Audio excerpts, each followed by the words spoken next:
오늘은 어버이 주일입니다. 우리 부모님을 기억하고 부모님께 감사를 드리는 날입니다. 4만 명을 대상으로 해서 설문조사를 했다고 합니다. 이 땅에서 가장 이 세상에서 아름다운 단어 하나만 이야기하라 했더니 제일 많이 나온 단어가 엄마, 어머니라고 하는 그 단어였다고 합니다. 제 친구 목사님이 얼마 전 5월 8일 날 어버이날에 차를 몰고 가다가 방송에서 아마 어머니에 대한 얘기가 좀 나온 것 같아요. 그 방송을 듣다가 1년 전에 돌아가신 어머니가 생각이 나서 차를 한쪽에다가 세우고 운전대를 붙잡고 그냥 펑펑 울었다고 합니다. 그 얘기를 저한테 하는 걸 들으면서 나이가 좀 들어도 그 어머니에 대한 그 감정이 조금 더 사그러지지 않는구나 라고 하는 것을 느꼈습니다. 그래서 하나님께서 우리 부모님들을 축복하시고 우리의 자녀들에게 복을 주시기를 주님의 이름으로 축원합니다. 모든 것이 잘 될 것입니다. 아마 어떤 아내가 쓴 것 같습니다. 잘난 아들은 나라의 아들이고 돈 잘 버는 아들은 사돈집 아들이고 빚진 아들은 내 아들이다. 남편을 집에다가 두면 근심덩어리고 데리고 나가면 집덩어리고 마주대하고 있으면 원수덩어리고 또 혼자 내보내면 사고덩어리라고. 남편은 좀 너무 비하하니까. 장가간 아들은 큰 도둑이고 시집간 딸은 예쁜 도둑이고 며느리는 좀 도둑이고 손주는 떼강도다. 미래학자인 엘빈 토플러라고 하는 사람이 미래 충격이라고 하는 책에서 이런 얘기를 했습니다. 부모와 자녀로 이루어진 이 전통적인 가정은 미래에는 그 개념이 붕괴된다. 가정의 모습이 전통적인 가정의 모습이 무너질 것이라고 그렇게 예언을 했는데 얼마 지나지 않아 지금 우리 현실이 이렇게 이와 같은 가정들로 많은 전통적인 가정의 개념들이 무너진 것을 보게 됩니다. 결혼하기 힘든 현실 때문인지 몰라도 우리 젊은이들이 결혼을 잘 안 하려고 합니다. 결혼을 하더라도 아이를 잘 낳지 않으려고 하고 있죠. 이제는 한부모 가정도 많고 혼자 사는 가정 그리고 재혼하는 그런 재혼 가정도 급격하게 늘어나고 있는 것을 보게 됩니다. 그런가 하면 외국인과 결혼하는 그러한 가정들도 있는가 하면은 우리 교회 인도 친구들이 있는 것처럼 이렇게 외국인 부부가 와서 함께 이 사회를 형성하고 있는 것을 보게 됩니다. 이러한 현상을 저는 부정적으로만 보고 싶지는 않습니다. 시대가 변화된 것이죠. 이러한 세태의 흐름을 우리는 받아들여야 된다고 생각합니다. 매우 다양한 형태로 진화된 이런 가정의 그림들이 있지만 이 가운데서 하나님은 우리는 하나님이 우리 가정을 향하신 그 뜻이 무엇인가를 찾는 것이 중요하다라고 생각합니다. 이 시간에 가정을 어떻게 성경적 가치 속에서 이해해야 될 것인가에 대한 말씀을 드리고자 합니다. 말씀을 깊이 마음에 담으시기를 주님의 이름으로 축원합니다. 하나님이 아담과 하와를 창조하셨습니다. 그래서 가정을 이루게 하셨고 그리고 사람들로 하여금 가정을 이룬 그 가정이 행복하게 살도록 설계하셨습니다. 근데 죄가 들어옴으로 말미암아 그 행복이 파괴되었습니다. 첫째 아담 그 아담으로 말미암아 죄가 들어오게 되고 그것으로 말미암아 가정의 행복이 무너지게 되었는데 이것을 회복시키려고 둘째 아담 예수 그리스도가 이 땅에 오셔서 십자가 달려 죽으신 것입니다. 여러분 그리스도의 보혈은요 우리의 죄만 사해주는 능력이 있는 것이 아니라 우리의 삶에 어그러진 부분들을 고쳐주시고 우리 가정의 상처와 아픔들을 치유하시는 능력이 있음을 믿으시기를 주의 이름으로 축원합니다. 행복한 가정이 되기 위해서는 오늘 이 본문에 보게 되면은 가정에 대한 것을 설명하고 있는 게 아니라 선포하고 있는 것입니다. 다시 말씀드리면 오늘 말씀을 들으면서 여러분이 이해가 되어서 동의해서 그 말씀대로 사는 것이 아니라 하나님의 말씀이기 때문에 순종해야 된다는 것입니다. 자, 오늘 어버이 주일입니다. 어버이 주일이라서 아내와 남편에 대한 말씀은 좀 스쳐 지나가듯이 짧게 하게 되고 부모님에 대한 말씀에 초점을 맞춰서 말씀을 전하고자 합니다. 가정의 그 중심, 주요 요소가 되는 부모와 자녀에 대한 그 이야기가 나오는 것이 에베소서 5장 21절 이후에 나오게 되는데, 그거 나오기 직전에 에베소 5장 18절에 이런 말씀이 나와요. 오직 성령의 충만함을 받으라 라는 말씀이 나옵니다. 그리고 나서 가정에 대한 이야기가 나오죠. 이것은 굉장히 중요한 시사점을 우리에게 던져주고 있는데, 이것은 행복한 가정의 첫 걸음은 바로 성령 충만해야 된다는 것입니다.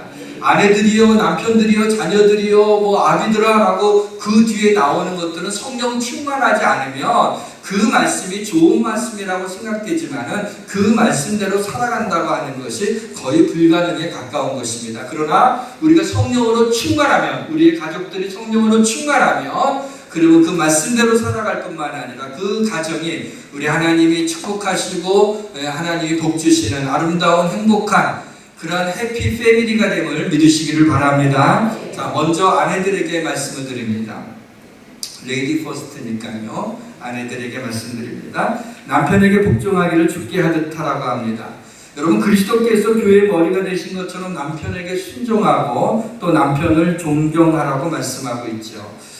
보게 되면은 철없는 아내보다는 철없는 남편이 조금 더 많은 것 같아요. 조금 더 많은 것 같아요. 이렇게 믿음지 않는 그 남편이라도 가능하면 여러분들이 순종하고 존경하시기를 바랍니다. 이것은 남편이 아내의 머리됨으로 복종하라고 하는 것은 가정의 권위와 질서를 지키기 위한 것입니다. 다시 말씀드리면 남편의 리더십을 인정해 주라는 거예요. 남편의 리더십을 인정해 주지 않으면 그 가정이 좀 힘들어지게 되는 거죠. 아내의 순종은 가정을 화목하게 하는 것입니다. 자, 이제 남편들에게 말씀을 드립니다. 그리스도께서 교회를 사랑하시고 교회를 위하여 자신을 주신 같이 하라 그랬어요. 그리스도께서 교회를 위하여 자기 자신을 주신 것처럼 아내를 위하여 자기 자신을 줄 정도로 그렇게 아내를 사랑하라는 것입니다. 연약한 아내를 보호하며 귀히 여기라는 말씀입니다. 자기 아내 사랑하기를 자기 자신과 같이 하라는 것은 남편의 책임과 역할을 얘기하는 거예요. 자기 아내가 나같이 그렇게 사랑한다는 것은 그런 책임이 있다고 하는 것입니다. 보게 되면 아내와 남편은 사실은 서로 돕는 배필이 되어야 됩니다. 서로 도와가면서 이 험한 인생을 손을 막 붙잡고 인생을 주님의 뜻 안에서 잘 살아내야 행복한 가정을 이룰 수가 있습니다. 자, 오늘 비중 있게 다룰 말씀은 부모님에 대한 말씀입니다. 자녀들에게 말씀드립니다. 저는 자녀에게 부모는요, 단막극의 단역 배우가 아닙니다. 부모라고 하는 호칭으로 더 이상 불리워질 수 없을 때까지, 다시 말하면 부모님이 세상을 떠날 때까지 부모는 부모됨을 보여주는 것, 그것이 바로 부모의 존영이며 그 존재의 이유입니다. 성경은 부모에게 순종하라, 동정하라고 이야기합니다. 그러면 내가 이 땅에서 잘되고 장수하는 복을 주시겠다고 합니다. 여러분, 자녀를 사랑하게 되면 이러한 복을 주시겠다고 하나님이 약속한 적이 없습니다. 이것은 자녀에 대해서는 우리가 그렇지 않더라도 그냥 꿀이 그냥 막 흘러나오고 눈에서 막 그냥 철철철 흘러나옵니다. 자녀는 그냥 사랑스러워. 자녀를 보게 되면 그것도 그렇게 이뻐서 어쩔 줄은 몰라요. 그러나 부모가 그렇게 이뻐서 부모에게 효도하게 되지를 않아요. 이상하게 그렇게 사랑을 받았지만은 어릴 때 부모의 사랑을 받았지만 그 부모를 공경한다고 하는 것이 내가 마음을 먹지 않으면 그것이 쉽지 않은 일이죠. 그래서 부모를 공경하는 것, 그래서 하나님께서 우리의 인간의 연약성을 아시고 바로 내가 그렇게 부모를 공경하고 순종하며 이 땅에서 잘 되고 또 장수하는 복을 주시겠다고 하면서 우리를 유인하고 있는 것을 보게 됩니다. 오늘 본문 6장 2절에 보면은 아버지와 어머니를 공경하는 것이 약속에 있는 첫 계명이라고 말씀하고 있어요. 자, 여기에서 약속에 있는 첫 계명이 무슨 말씀입니까? 10계명을 이야기하고 있는 것이죠. 1계명부터 4계명까지는요, 그거는 하나님에 대해서 우리가 어떻게 해야 되는가라는 것을 얘기하는 대신 관계의 말씀입니다. 그래서 1계명부터 4계명을 보게 되면 전부 다 엘로힘이라고 하는 하나님이라고 하는 단어들이 다 들어가 있습니다. 또 5계명부터 10계명까지 6계명에 대해서는 그것은 사람에 대해서 어떻게 해야 되는가를 이야기해주는 대인관계의 계명입니다. 그런데 주목할 만한 것이 있는데 제5계명은 분명히 부모를 공경하는 말씀은 사람에 대한 이야기인데 거기에 엘로힘이라고 하는 하나님이라고 하는 단어가 여기에 등장을 한다는 것입니다. 모세가 신의 산에서 돌로 쓴 출애굽을 그 10계명을 받게 되지 않습니까? 거기에 보게 되면 제5계명에 내 부모를 공경하라 그리하면 내 하나님 여호와가 내게 준 땅에서 내 생명이 길리라.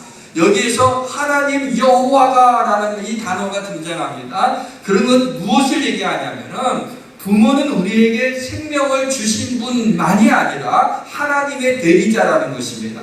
바로 우리가 이 땅에서 생명을 가지고 태어났을 때 그것을 사랑으로 그것을 돌보며 이 아이가 자라나서 이 땅에서 한 성인으로 이 땅의 사회 구성원으로서 역할을 하게 될 때까지 부모가 그 아이를 뒷받침해 줄 수 있도록 하나님이 하시는 일들을 부모를 통해서 대리자로 세워주셨다는 것입니다. 우리가 부모를 공경하는 것은 하나님을 섬기는 것 같은 그런 마음으로 부모를 공경하는 것이지 부모에게 능력이 없다고 좀 인격이 어떻다고 그러한 부모에 대해서 내가 공경할 필요가 무엇이 있냐라고 하는 것은 참으로 잘못된 것이 아닐 수 없는 것입니다. 가나안에 들어가기 직전에 모세는 비스가산에 비스듬히 누워서 그 가나안 땅을 바라보고 들어가지는 못했습니다. 자기는 들어가지 못하지만 이스라엘 백성들로 하여금 너희들이 가나안 땅에 들어가서 하나님의 백성으로 살게 하기 위하여서는 어떻게 살아라 라고 하는 말씀을 주셨는데 그것이 바로 모세가 시내에서 받은 10계명이었습니다. 그래서 모세는 그 10계명을 갖다가 다시 한번 전해주게 됩니다. 10계명을 조금 더 그 의미를 설명하면서 백성들에게 전해주게 되죠. 그것이 신명기 5장에 기록되어 있습니다. 신명기 5장에 있는 제5계명을 보게 되면 너는 내 하나님 여호와께서 명령한 대로 내 부모를 공경하라. 그리하면 하나님 여호와가 내게 준 땅에서 내 생명이 길고 복을 누리리라 그랬습니다. 부모가 부모답지 못해서 자녀들에게 존경을 받지 못하는 경우도 있을 것입니다. 어느 목사님의 글을 읽었습니다. 아마 그날도 어버이 주일이었던 것 같습니다. 목사님이 이제 부모를 공경하고 순종해야 된다, 효도하라는 말씀을 강조를 했어요. 그리고 예배를 다 마치고 이제 목양실에 들어와 앉아 계시는데 문을 똑똑똑 누가 두드립니다. 한 청년이 와서 목사님 상담할 게 있는데 좀 말씀 나눠도 되겠냐고. 그래서 들어오라고. 그런데 얼굴이 벌겋게 상기가 된 거예요. 그래서 왜 그런가. 들어오자마자 대뜸 하는 말이 목사님 우리 아버지 겪어보셨어요? 그러는 거예요. 목사님 하도 기가 차서 내가 왜 네 아버지를 겪어봐야 되니? 그렇게 이제 얘기를 이렇게 하고 하도 목사님도 기가 차니까 네 아버지를 내가 왜 겪냐고. 그러니까 이 청년이 부모에게 순종하고 효도하라고 공경하라고 말씀하는데 저는 못합니다. 이게 무슨 얘기냐? 얘기를 해봐라. 벌써 얼굴이 벌겋게 달아올랐어요. 왜 얘기를 하는 거예요? 자기 아버지에 대한 이야기를 하는 겁니다. 목사님이 들으면서도 이런 아버지가 다 있나? 세상에 좀 너무하다. 아니 이렇게 가족들의 마음을 아프게 하면 어떡하나? 그런 생각이 목사님도 들 정도의 자기 아버지에 대한 얘기를 막 쏟아넣는 거예요. 그러면서 목사님은 그렇게 얘기하지만 저는 아버지에게 순종하게 되면요 아버지를 죽이고 싶은 충동이 꽉 일어날 때가 많이 있다고. 그런데 어떻게 아버지에게 효도하라고 공경하라고 그런 말씀을 그렇게 강조해서 하실 수가 있냐고. 목사님이 그 청년의 그 말을 듣고 그렇게 이 청년이 부글부글한 것이 이해는 됐지만 동의하기는 어려웠죠. 그래서 이렇게 청년에게 말해주었다 그래요. 아버지는 아버지의 퍼스널리티, 아버지의 그 인격 때문에 아버지를 섬기는 게 아니라 포지션, 아버지라고 하는 위치 때문에 아버지를 섬기는 거야. 하나님이 내게 그 아버지를 네 아버지로 주셨기 때문에 그래서 그 아버지를 공경하고 순종하고 섬기는 것이 마땅한 것이다 라고 얘기를 전해줬다고 합니다. 이 청년이 이해가 될 듯 말 듯 하면서 돌아갔다고 합니다. 여러분 부모를 공경하라. 아버지와 어머니를 공경하는 게 어떻게 하는 것이 공경하는 것일까요? 공경이라는 말은 값을 매기다라고 하는 그런 뜻을 가지고 있어요. 헬라어로요. 근데 그 헬라어의 그러니까 어원을 보게 되면 비중 있게 여기라라고 하는 뜻이라고 합니다. 그러니까 공경하라는 말, 부모를 공경하라는 건 뭐냐면 내 부모님을 내 인생에서 비중 있게 여겨라라고 하는 그 얘기예요. 우리가 자녀들에 대해서는 비중 있게 여기잖아요. 여러분의 부모님에 대해서는 어떻게 여기십니까? 그 부모님을 비중 있게 여겨라. 그것이 부모를 공경하라는 거예요. 오늘 그 교동문에도 나와 있지만 내 늙은 어미를 경히 여기지 말라. 나이가 많아지게 되면 이 뼈에 있는 것들 골수가 다 빠지게 되고 골다공증에 걸리게 되고 키도 좀 줄어들게 되고 모든 세포들이 좀 줄어들게 되고 또 이렇게 병들게 되는 거죠. 그래서 아주 젊었을 때는 건강했던 부모님도 나이가 많이 드시면 가볍습니다. 여러분 안아주신 적, 좀 업어주신 적 있으십니까? 여러분 생각보다 굉장히 가벼워진 것을 보게 돼요. 그날 그 늙은 어미를 가볍게 여기지 말라고, 정히 여기지 말라고 무겁게 비중 있게 여러분의 삶 가운데 여기는 것, 이것이 바로 부모를 공경하는 것입니다. 세상에서 제일 존경받는 사람들 중에 한 사람입니다. 이 사람은 웬만한 사람도 이분이 미국의 몇 대 대통령이라는 것까지도 알 정도입니다. 제가 아는 것을 보면. 저는 지금 우리나라 대통령이 몇 대 대통령인지는 좀 부끄럽지만 알지 못해요. 관심도 없고 그래서 몇 대 대통령인지는 모릅니다. 그러나 미국의 16대 대통령 아브라함 링컨에 대해서는 우리가 많이 알고 있습니다. 이 아브라함 링컨이 그 미국 사람들이 생각하는 가장 존경하는 그러한 인물, 그러한 대통령이라면 아브라함 링컨을 꼽는데 주저하지 않는다고 합니다. 이 아브라함 링컨이 10살 때 그 어머니가 돌아가시게 됐습니다. 그래서 이 어머니가 어린 10살에 그 얼마나 어려요. 그 아이를 갖다가 이제 불렀습니다. 이제 유언을 하게 되는 거죠. 링컨아라고 얘기하면서 이제 낡은 성경책, 어머니가 날마다 읽었던 낡은 성경책을 이렇게 품에서 꺼내서 어린 아들 링컨에게 줍니다. 이런 얘기를 해요. 내가 너에게 100만 에이커의 땅을 물려주지는 못하지만은 내가 날마다 읽었던, 엄마가 날마다 읽었던 이 낡은 성경책을 내게 물려줄 수 있어서 매우 기쁘단다. 너는 이 성경을 읽고 이 성경을 사랑하고 이 성경의 말씀대로 살아라. 그리고 하나님을 사랑하고 사람들을 사랑해라. 이것이 이 엄마가 너에게 말하는 마지막 부탁이다. 이렇게 약속해 줄 수 있겠니? 링컨이 yes. 저는 영어는 이것밖에 못해요. yes. 그래서 링컨이 그 후에 엄마의 유언을 귀하게 여기며 지키며 훌륭하다는 말이 참 잘 어울리는 그러한 사람이 되었습니다. 사랑하는 성도 여러분, 엄마의 기도가 얼마나 간절한지 아십니까? 나를 위해 기도하시는 어머니가 계시다는 것이 얼마나 복된 일인지, 믿음의 부모를 가지고 있다는 것이 얼마나 큰 축복인지 모릅니다. 어머니를 일찍 여기 저는 부모님이 살아 계신 분들을 보게 되면 얼마나 부러운지 모릅니다. 고생만 하시다가 기도하시는 중에 하나님의 품에 안긴 우리 엄마를 위해서 저는 지금은 효도할 수 있는, 맛있는 거 무엇을 드시고 싶다 그래도 제가 그것을 사드릴 수 있고, 어디 좋은 곳에 구경 가자고 그러면 제가 만사를 치고 주일할 만 아니라면 어머니를 모시고 좋은 곳에 가고 싶고 얼마든지 용돈도 드리고 싶고, 그렇게 고생만 하시고 나를 위해 기도만 하신 어머니를 위해서 효도하고 싶은 마음이 간절한데 그 어머니가 계시지 않니 얼마나 속상한지 모릅니다. 언젠가 저는 우리 아이들로부터 어느 날 이런 고백을 들으면 행복할 것 같습니다. 당신의 딸로 산 시간들이 행복했습니다. 당신의 아들로 태어났다는 것이 얼마나 감사한지 모르겠습니다. 나도 엄마 아빠처럼 하나님을 잘 믿으며 살아갈게요 라고 하는 그런 고백을 들을 수 있다면 얼마나 행복할까 그런 생각을 합니다. 마지막으로 우리 아비들에게 말씀드립니다. 물론 여기에서 이 아비들에게 그랬지만 어미도 포함된 겁니다. 엄마들이 빠지면 안 돼요.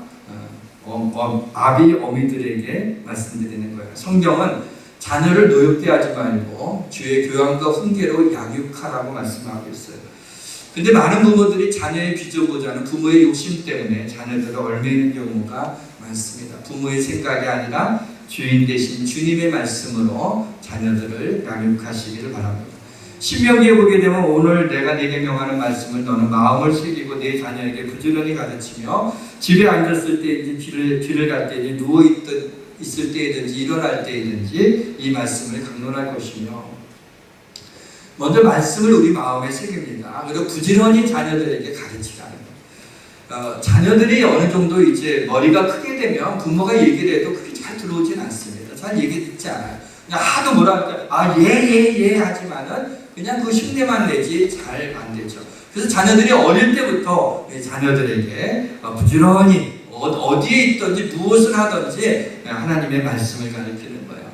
야, 믿음이 얼마나 귀한 것인지 모른다. 믿음이 없이 이 세상을 살아가면 절대 안 된다고. 네가 하나님을 믿고 그 믿음으로 세상을 살아가야 된다라는 얘기를 정말 귀에 못이 박히도록 엄마의 또 아버지의 간절한 눈빛으로 우리 자녀들에게 얘기를 해야 이 자녀들이 믿음 안에서 하나님을 떠나지 않고 이 땅에서 오래 살아갈 수 있을 것입니다. 한 가지 좀 말씀드리고 싶은 게 있어요. 믿음의 가정에는 전부 다 하나님이 주신 사명이 있다는 것을 좀 우리가 이해했으면 좋겠습니다. 가정마다 문제가 있습니다. 문제가 없는 가정은 없어요. 그리고 가족들끼리의 갈등들도 있는 것을 보게 됩니다. 근데 그것을 넘어서 하나님이 그 가정을 향한 사명이 있다고 하는 것을 우리는 기억해야 됩니다. 모세와 십보라의 얘기를 잠깐 합니다. 모세는 여러분이 뭐 두말할 것 없이 얼마나 위대한 지도자입니까? 하나님의 사람입니까? 근데 그 안에 십보라는 별로 유명하지 않죠. 그저 한 3번 정도 출애굽기에 등장할 정도입니다. 근데 이 모세와 십보라는요, 가정생활이 불행했어요. 이제 공주의 딸로 바로 궁전에서 자라다가 40세가 되었을 때 바로의 그 병사를 쳐 죽이고 도망가다시피 이제 미디안 광야로 갔는데 거기에서 양을 치고 있던 십보라라고 하는 미디안 제사장의 딸을 만나게 됐어요. 그래서 타다닥 하고 불꽃이 튀었어요. 그걸 딱 보니까 그 나름대로 얼마나 순박한 그 궁중에서 그런 화려한 여인들만 보다가 순박한 여인을 보면서 이제 마음이 그 우리 모세가 마음이 들었죠. 또 이 십보라고 볼 때 이 동네 사람 같지 않은 뭔가 좀 강남 삼성동에서 온 것 같은 그렇게 뺀지름하게 왕자로서 살다 왔습니다. 그거 보고 그 모습에 반했어요. 그래서 결혼시켜달라고 해서 결혼합니다. 근데 그때부터 갈등이 있는 거예요. 왜냐하면 모세는 시브리 사람이에요. 그리고 십보라는 미디안 사람이에요. 언어도 달라요. 그 다음에 문화도 달라요. 그리고 신앙도 달라요. 그러니까 갈등이 일어나요. 어떤 갈등이 있게 됐냐면 이제 두 아들을 낳습니다. 첫째 아들을 낳는데 그 아브라함이 난 지 8일 만에 할례를 행하면 그게 하나님의 백성이라고 하는 약속을 하신 거예요. 그러니까 아브라함은 자기 아들이 태어나니까 이 아들의 생식기의 포피를 잘라서 할례를 행하려고 했어요. 그게 신앙이니까. 그러나 십보라는 미디안 여인이에요. 그걸 몰라요. 아니 이 애기에게 칼을 빼다니 거기도 중요한 부분에 이러다가 건다거나 애 어떻게 잘못되면 어떡하냐고 안 된다고 그러는 거야. 모세는 이것만큼은 해야 된다고. 제가 안 봐도 가정불화가 일어난 거야. 근데 누가 이겨요? 항상 엄마가 이기는 거야. 여자가 이기는 거야. 왜냐하면 내가 이 자식을 내 피 보고 난 거야. 당신 뭐 했어? 할 게 별로 없거든. 그러니까 10달 동안 가지고 있다가 애써서 나니까 그 애들 다 엄마 편이잖아요. 그러니까 엄마가 다 그런 건 아니지만 그래서 얘 두 아들을 할례를 갖지 못하게 했던 거죠. 그런데 이제 모세가 호렙산에서 사명을 받습니다. 이스라엘 백성들을 출애굽해 가나안으로 인도하는 하나님의 가시떨기, 불타는 가시떨기에서 사명을 받죠. 그 사명을 받고 나서 이제 장인어른한테 가서 제 아내하고 두 아들을 데리고 하나님 맡겨주신 사명을 감당하러 가야겠습니다. 그랬어요. 그 보냈어요. 그래서 이제 데리고 갔는데 여러분 그때부터 생활이 어떻겠어요? 안정되게 생활하다가 얼마나 힘들어요. 광야 생활을 해야 되고 그 별별 일들이 다 있고 모세가 430만 명의 지도자가 되니 할 일이 얼마나 많고 자기 아내를 얼굴이나 한번 볼 수 있겠어요? 데리고 나갔지만 너무 힘든 거야. 아마 모세가 보냈는지 아니면 십보라가 그냥 앙탈 그리고 가겠다고 했는지는 모르지만 모세가 돌려보냅니다. 야, 너 친정집에 좀 가 있어라. 그래서 그 모세의 두 아들과 십보라가 다시 도로 돌아갑니다. 그런데 어느 정도 시간이 흘렀을 때 이드로가 자기 딸과 두 손주를 데리고 모세에게 왔어요. 자, 네가 데리고 있어라 말이야. 내가 왜 얘네들을 이렇게 책임지고 있어야 되나? 결혼했으니까 죽이 되든 밥이 되든 네가 어떻게 알아서 하라고. 도로 데리고 들어온 거예요 그때. 그런데 어떤 일이 그때 있었냐면 이제 모세가 한참 그 일을 하고 광야를 지나가는데 모세가 죽게 되었어요. 성경에서는 하나님이 뭐 이렇게 와서 모세를 죽이려고 하는지라는데 그냥 수사학적인 표현이죠. 하나님이 죽이려고 한 게 아니라 이게 죽게 되는 어떤 그런 상황을 맞이하게 된 것 같아요. 죽게 되었어요. 그렇게 되었을 때 그럼 십보라가 어떤 행동을 하게 됐냐면 자기 두 아들이 이제 나이가 좀 된 그 아들들인데 아들에게 할례를 행하게 됩니다. 그리고 그것을 이제 자른 그것을 또 피를 가지고 모세의 발 앞에 대죠. 그러면서 이런 얘기를 해요. 당신은 내 피남편입니다. 피남편. 이게 무슨 얘기냐면 이제는 피로 말미암아 결속된 가족입니다 라고 하는 뜻이에요. 피남편입니다. 그러니까 이 십보라고 생각했을 때 자기 남편이 죽음을 맞이하게 된 것은 이거는 하나님이 지신 거다라는 것을 알았어요. 근데 그 원인이 뭐냐면은 아들들을 하나님의 백성으로 삼아야 되는데 이걸 막았잖아요. 십보라가 안 된다고 끝까지 막았잖아요. 그 순간에 항상 마음에 걸려 있었던 거니까 안 되겠다 그러고 두 아들에게 할례를 행해서 그렇게 했을 때 또 모세가 살아나게 됩니다. 그리고 이제 이 가정에 참 갈등이 많고 참 힘든, 참 잘 맞지 않는 그런 가정이었는데 사명이 주어지게 됐어요. 그 두 아들에게 할례를 행하면 이 십보라가 그 사명, 모세와 같이 그 사명, 하나님이 모세에게 좀 맡겨준 사명에 예스하게 되고 동의하게 될 때 그 뒤부터는 문제가 없게 되죠. 자, 우리 가정들마다 나름대로 문제들이 있습니다. 여러 문제들이 있습니다. 그런데 그 문제들 속에서 하나 해결하면요, 여기서 또 삐죽 나와요. 요거 어떻게 하니까 여기서 이렇게 나와요. 이거 하다가 인생 나가는 거예요. 그럼 우리 인생에 그럼 어떻게 해결되느냐? 우리가 성령 충만해요. 하나님의 우리 가정에 주신 사명이 무엇이냐? 하나님이 무엇을 원하실까? 그것을 발견하고 나가며 그 사명 가운데 그야말로 피로 결속된 그 가족은 그 모든 갈등과 그 아픔들을 우리 하나님께서 치유하시고 모세가 당당하게 그 사명을 감당하게끔 하나님이 그 가정에 주신 사명을 통하여 영광을 받으시는 것입니다. 우리 사랑하는 성도들의 가정마다 여러분의 가정을 향하신 하나님의 사명을 깨달아 하나님께 영광 돌리는 복된 가정이 되시기를 주님의 이름으로 축원합니다. 이제 말씀을 마무리 짓겠습니다. 사랑하는 성도 여러분, 하나님은 우리에게 가정을 축복과 안식의 장소로 주셨습니다. 그러나 그 가정 내에서 상처가 있고 아픔이 있고 그것이 맞지 않아갖고 할 때는 가정이 지옥같이 되는 겁니다. 천국이 되든지 지옥이 되든지 그것은 우리에게 달려 있습니다. 주님이 주인 되신 가정, 주님이 우리 가정의 주인이시라는 것을 인정하고 그분께 우리의 이니셔티브를 드리게 되면 그 가정은 더 이상 그러한 갈등과 아픔들이 우리 주님의 은혜로 치유함을 받게 되며 주님으로 인하여 기쁨과 감사가 넘치는 작은 천국의 모습이 우리 가정 가운데 이루어지게 될 걸 믿고 그렇게 되기를 주님의 이름으로 축원합니다. 이 시간에는 우리 보통 말씀 끝나고 우리가 찬양하잖아요. 근데 오늘은 찬양 대신 1분 동안 합심 기도를 하려고 해요. 우리 하나님 앞에 합심해서 여러분 가운데 부모님이 살아계시면 우리 부모님을 위해서 이 시간에 기도하시고요.